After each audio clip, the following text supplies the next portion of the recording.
2. Welcome back, WNST, Towson, Baltimore, and WNST.net. It is the week we've been waiting for. It feels like that bye week took forever, and certainly felt like forever if you were a Vikings fan or a Saints fan or a Bills fan or a Patriots fan or an Eagles fan. It felt like every game over the weekend was its own Shakespearean tragedy in some case, or triumph in other cases. The Tennessee Titans, unlikely, headed here to Baltimore. Chris Pika, my dear pal, Mount St. Joe grad, Loyola Greyhound, Michael Jordan friend and busmate, and Bahamas Bowl PR maven. Dude, what a turn of events. I mean, what's it been, a month since I've had you on? And from where Lamar Jackson was to where it is, you've spent a lot of time traversing the country for basketball and football and bowl games and the national championship this week.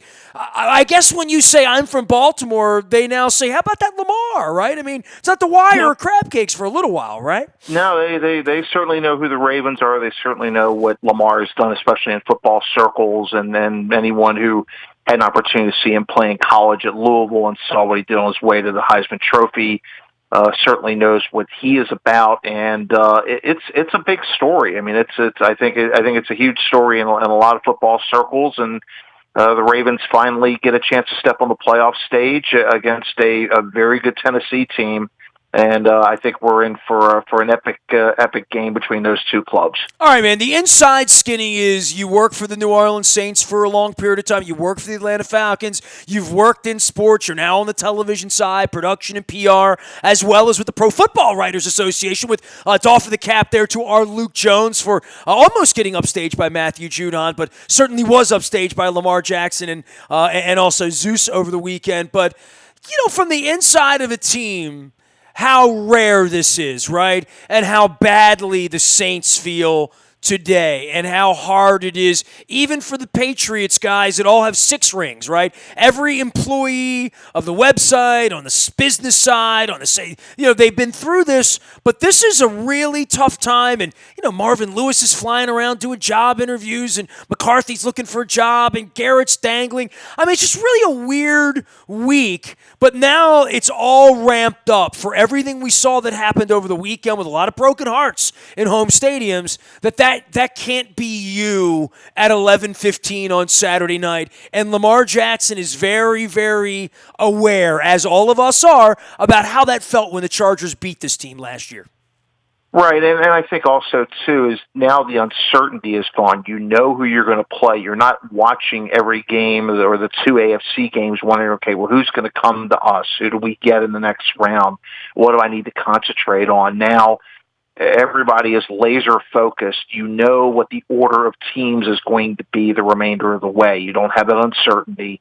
Your coaches can lock in on their opponent in Tennessee. The players can do the same thing. You know the other games going on. If you get through this one, you're going to get one of those 2 teams. But right now, your laser focus is on Tennessee, and hopefully everybody's bodies have gotten an opportunity to get healthy. That you have an opportunity to see things on film on a team that you're going to play, and maybe you pick up on something that you didn't see a week ago because maybe you needed a day or 2 away from it, come back, and maybe you catch something in film study that might give you an edge in that game. So it's an exciting time around the NFL, but now, great appetizer in the wild card round. Absolutely great 4 games, a lot of fun to watch. As you mentioned, a lot of heartbreak and a lot of triumph. But now it gets down as now the top seeds get into this. It now gets down to really serious business in the divisional round. Well, and I tweeted this Sunday night in sort of watching Josh McCown, right? Who I think we're all sort of rooting for the Josh McCown, and all of us, even if you like Russell Wilson and Pete Carroll, right? So you pick these characters that have been part of the game who had that one time, to go out and get it done. And I tweeted this, and I guess you could say this about Deshaun Watson's first half, or Josh Allen, who almost looked Keystone Cops at. It looked like he wanted to throw the game away. It looked like he literally wanted to give the game away at various points. That what Lamar Jackson has done, the body of work over these 12 weeks, to praise it, to watch it, to see the others praise it, was to watch quarterbacking this weekend and feel like other people move in quicksand after you've watched this Ravens team the last 3 months. It is, and listen, he plays at a much faster speed than most. Should the Ravens get Kansas City in an AFC title game, I think you're watching these two guys are going to be like watching mirror images with Mahomes. But Lamar's season has been very, very special. He'll certainly be up there in that. He'll be in that top echelon for the MVP and our awards for the Pro Football Writers, and certainly for the AP award. So there's going to be a lot of honors coming the Ravens' way. But at the end of the day, the one honor that you get isn't voted on by anybody. You have to earn it on the field. And I think I mentioned this on Twitter a week or 10 days ago. It's now a series of 3 one-game winning streaks. And that's what you have to think about here, and that's the goal going forward. Well, the danger of these visiting teams winning in the fashion that they won, we are very familiar here with momentum, right? And when momentum gets rolling, and I'm not saying that's for Ryan Tannehill or the inability to tackle Derrick Henry or what Deshaun Watson may bring to Kansas City next week and what they do, and they look somnambulant in the first half and looked unbeatable in the second half and still looked like they were trying to, grasp defeat out of the jaws of victory from Josh Allen. But for these long shot teams and Minnesota, these sort of let it ride, nothing to lose. You like that, as Kirk Cousins would say in the aftermath. It was an interesting weekend for the underdog, and these are all favorites that have really played good football. San Francisco, Green Bay, the Ravens, Kansas City's come on of late. New England, which was thought to be the big bad wolf, they're done. They're golfing now.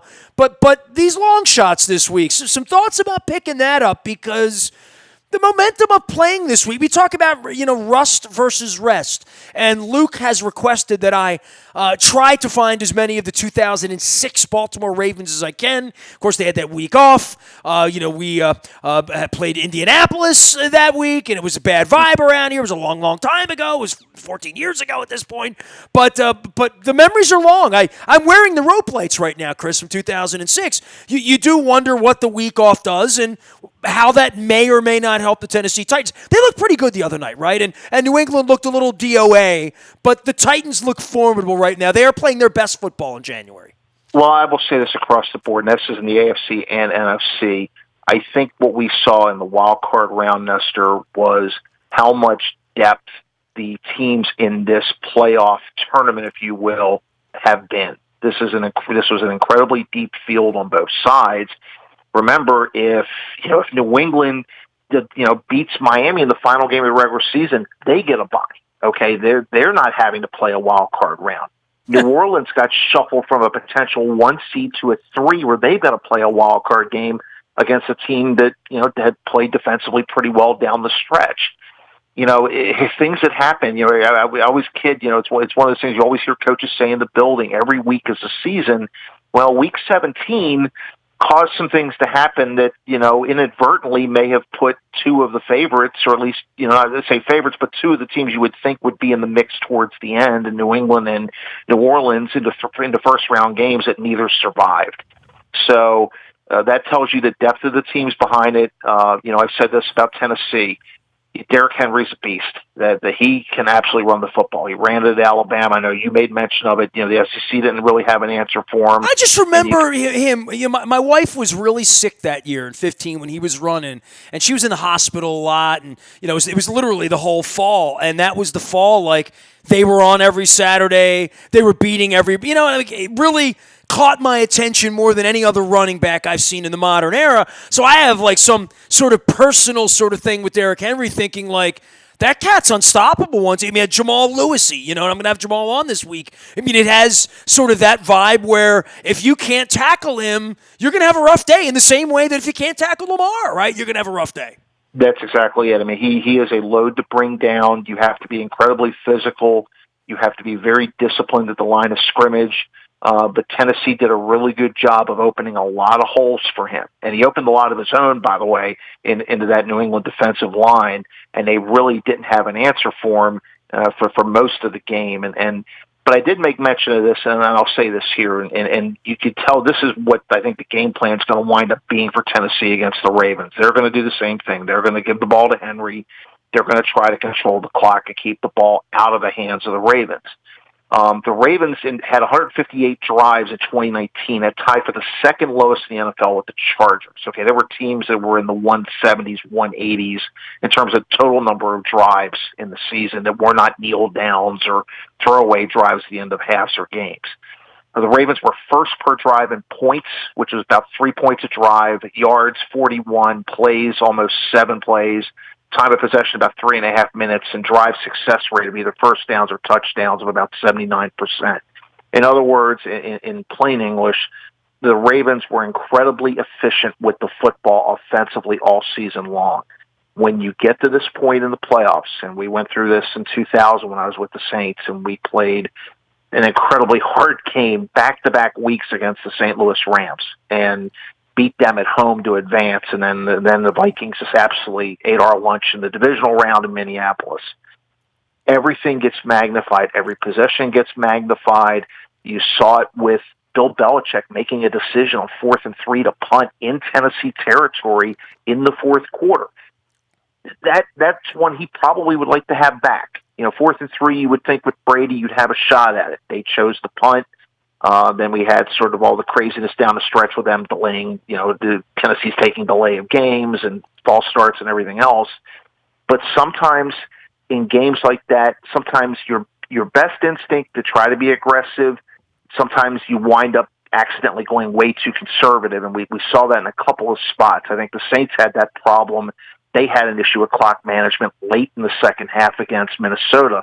Instead of using the final timeout to save 10 seconds, they chose not to do that. They left the timeout on the table, wound up having to kick a field goal to tie. Rather than maybe 21 seconds, Drew Brees, the ball at the 39-yard line, maybe gets 3 cracks at the end zone, and maybe they win the game in regulation. So sometimes coaches in playoffs, when every possession is precious, starts getting a little bit more conservative, more than usual. But the Ravens were incredibly efficient on their drives, and they're going to have to do that again against Tennessee to be successful, because the defense is certainly going to be tested with Derrick Henry. Chris Pika is our guest. He is blog and tackle. He's been my friend from the very beginning in 1984 at the Baltimore News American. Chris, I'll have you know I am wearing my Sports First pin to honor you. Bernie Miklasz, Jeff Gordon, Barry Levine, Mike Resigliano, and anybody, Stan Rappaport, anybody else I've sort of left out of all of that. From the Baltimore historic perspective, right, and I know you would want to bring this up about the 1971 game and the Oakland Raiders and the last time there was an AFC championship game here and the chance that there would have been a championship game here had they beaten Indianapolis because of San Diego and whatnot.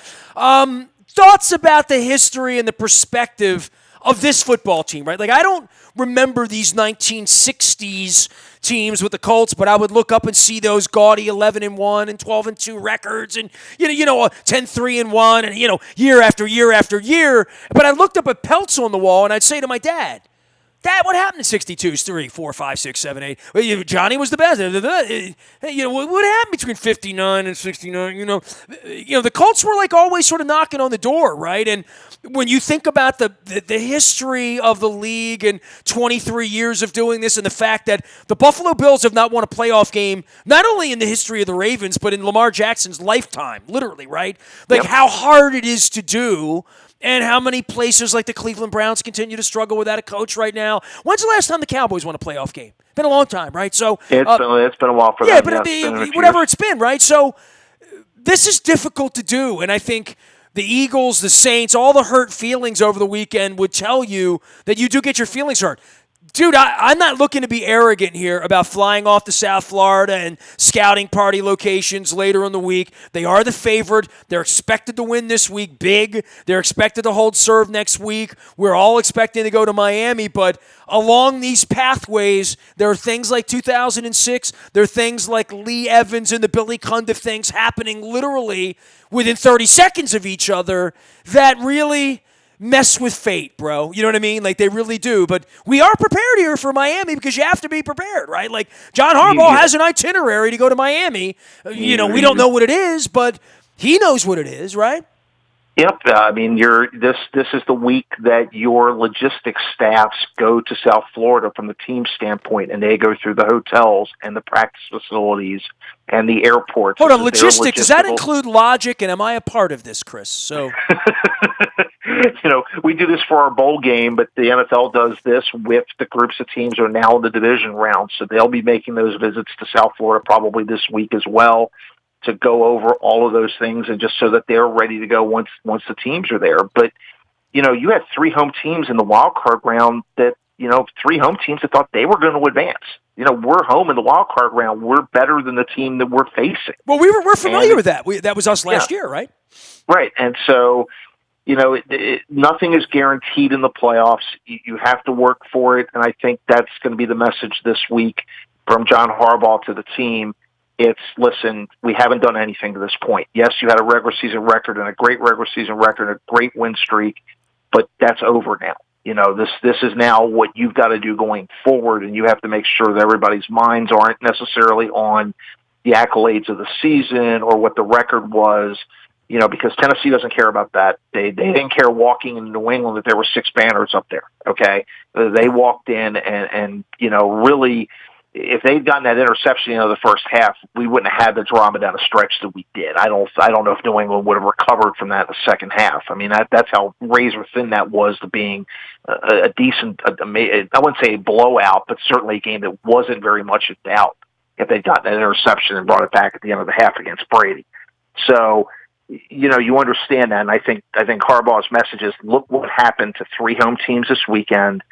These teams walked in playing with house money, and I don't think there is not a person who's looking at this field right now, looking at Tennessee, going, "Look where they started this season. They were awful, and they're playing with house money right now, and that's dangerous because they'll do whatever it takes. They'll make play calls. They're not scared because they've already accomplished something very good. They got an opportunity to come in there and beat the number 1 seed, and so Mike Vrabel looks like he's going to be a hell of a coach, doesn't he?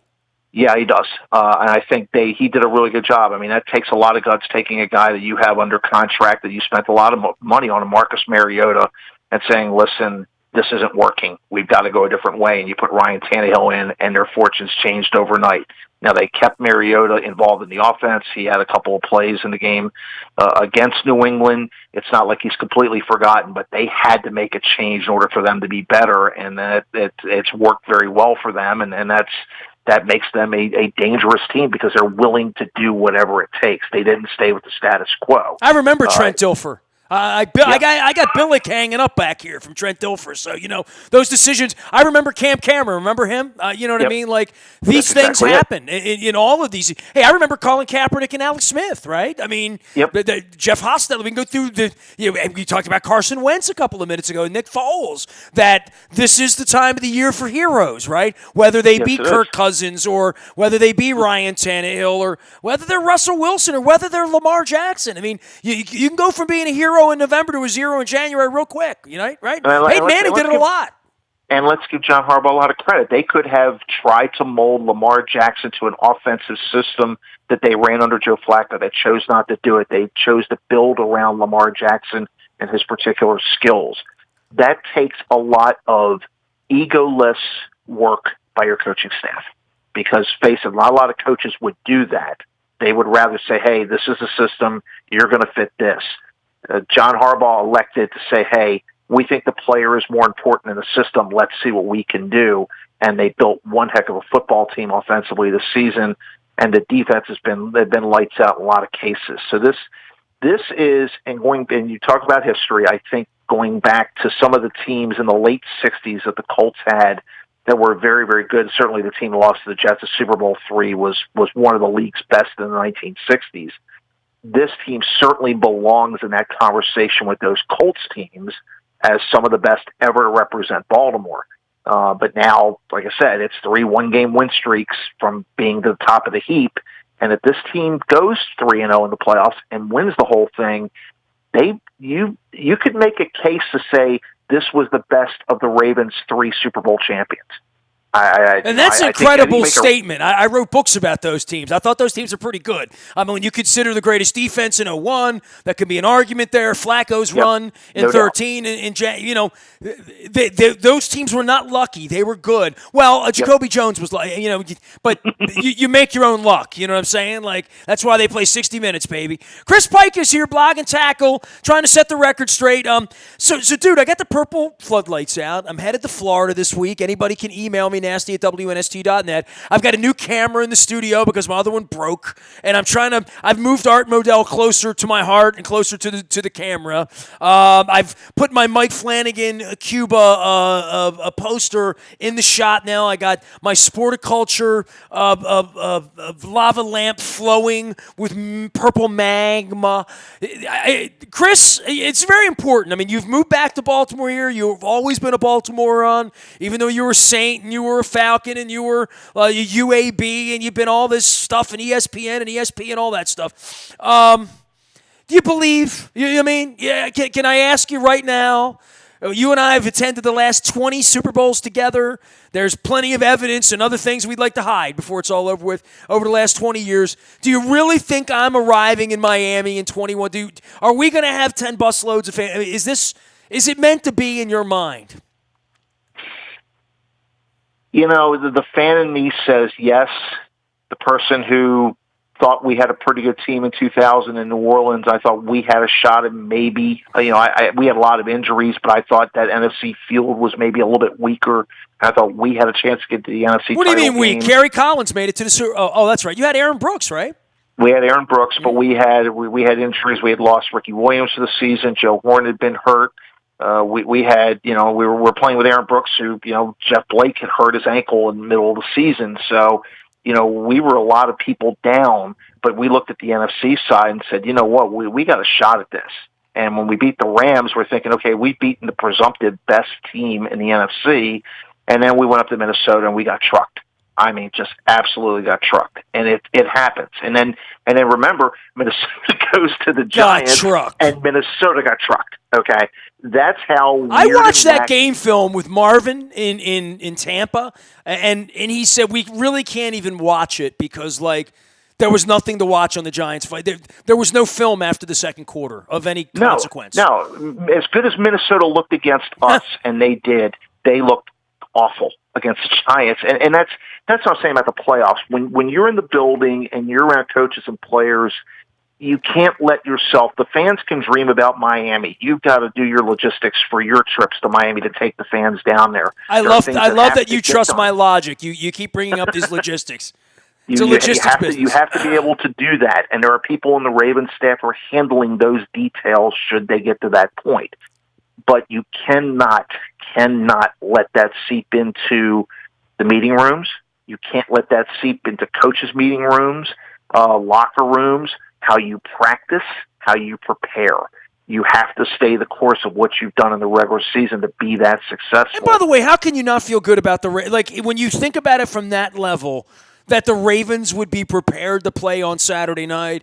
I have no doubt about that, right? I mean, that whatever measurements John Harbaugh needs to be taking and Lamar Jackson with the flu last week and giving guys rest and getting their fluids and getting their, Sam Cook's joining us on Tuesday night at Greenmount Station. I want to tell everybody, come on out. If you're out in Hampstead, Carroll County, get out early. It'll be a good night. Sam Cook joining us and then swabbing for the bone marrow register. We're going to be doing all that stuff. But by and large here, this is a week about, and Sam will speak to this, veterans knowing this road. And I'm really pleased we're bringing Sam out because Sam has been down these roads. Every road you and I have been down since 2006, Sam's been down from the highs and the lows because we've had them all. I mean, this is not a bunch of guys that haven't felt that disappointment. Marshall Yonda can speak to that. John Harbaugh can speak to that. I can speak to that. Eric DeCosta can speak to that, right? Yep. It's not easy, and that's the thing, and it's there are a lot of really good teams. The last 8 teams standing are all very good. Any one of those 8 could be holding the Lombardi Trophy in February, but you have to do your preparation. You have to be disciplined, and you have to respect your opponent because at this point everybody's good. and you throw your regular season record out, and you just have to stay the course. And a lot of it's about, as you well know, it's next man up. If you're not healthy, the next man has to contribute. Well, Derrick Henry will get your attention, right? If you're in the defensive meeting rooms, they have the ability to really hurt some feelings around here at 11 o'clock Saturday night. You know that. That's exactly right. And also, too, remember, there are things that the Ravens have been working on all season that no one has seen, okay? They haven't showed it in any game. They may have not shown a particular formation. Maybe they've shown formations and run certain plays out of those formations in the hopes of setting up an opponent to thinking, hey, we're going to run a certain play in a certain situation, and we've got something else planned. There are always things you leave back in the book. We call that the Belichick here, except that's on the golf course right now. That's right. And so you have to have those things put away, and you have to have a solid game plan, and everybody has to stay healthy. I mean, it is a lot of skill. It's a lot of talent. But as we all know, and we've been through this and we've watched, okay, there's a lot of luck involved too. And so hopefully the Ravens, find their way through, like I said, a very good Tennessee team that's going to give them fits for 60 minutes. I don't think it's not going to be a blowout game. It's not going to be what we saw from the Ravens down the stretch in the regular season. Like I said, everything becomes amplified. But this is when, as you said, people become heroes. Players become heroes. You look at McCown in Philadelphia, how close he came after, just not playing at all, to almost being a hero in Philadelphia for them in a very tough situation if they lost their starting quarterback. You never know what's going to happen, so that's why from number one guy, from Lamar Jackson to the 53rd man on the roster, you have to be prepared to do something special in the playoffs in order to advance and win that Lombardi Trophy, and then we're going to get ready to see what that Ravens journey looks like against the Titans. Anything you want to say about the Bahamas Bowl or about your travels or the national championship? I like both these quarterbacks, but it's hard for me to root against Spicoli, Well, I'll go back to the Bahamas Bowl. We had a great time. It was our sixth game and down in the Bahamas. So we're now the longest-running international bowl game in college football history, and 150th anniversary of the game this year. The NFL celebrating 100, college football celebrating 150. And our 2014 game, which had the crazy finish with Central Michigan and Western Kentucky, was voted tied for the 25th greatest bowl game of all time by the Football Bowl Association. So we were very honored by that. We had two very good teams. Buffalo was tremendous in a 31-9 victory over Charlotte out of Conference USA. Buffalo's got some kids that are going to be playing on Sundays. We've got 24 players in our game that are currently playing in the NFL, a few on the Titans team. So there's been... Yeah, so we've been very fortunate to have a lot of really good players come through the Bahamas. It was another great season. And as far as the national championship game with Clemson LSU, I worked the game in New Orleans the last time LSU played in the national championship against Ohio State several years ago. And I just remember how crazy it was down in New Orleans, and it's going to be nuts down there with LSU as a home game. But I think Clemson's a very good team with Trevor Lawrence, as you said, Spicoli, because that's exactly what he looks like. But I think it's going to be an incredibly entertaining college football game, and I think people will enjoy it when they tune in to watch that on Monday. Gnarly on Monday. Chris Pika headed to the national championship. The Ravens defending the honor of Baltimore at 8:15 on Saturday night against the one-time Houston Oilers. Now the Tennessee Titans, who eliminated the Ravens in 2003.